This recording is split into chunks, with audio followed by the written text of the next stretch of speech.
In this video, I'm going to show you how to save a Google slide as a video. So what we need to do, we need to create a slide. As you can see, my presentation is already finished. So what we need to do next is go to extensions. There you will find add-ons, and now we will click on get add-ons.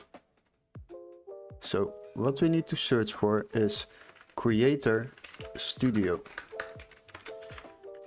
And once you have typed in that, then you will find the Creator Studio.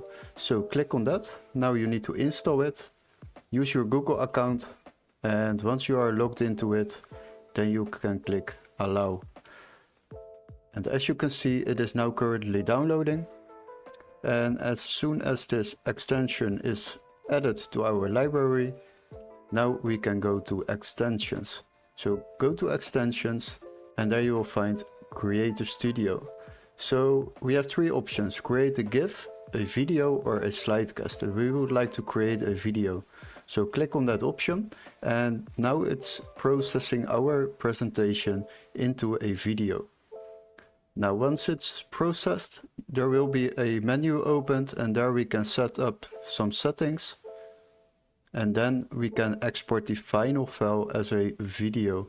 As you can see, we can set the output width and the interval between the slides. So once you have done that, then choose the video file MP4 and click on go. As soon as you click on go, this presentation will be exported as a MP4 file, a video file. And that is how you save a Google slide as a video. Thank you for watching.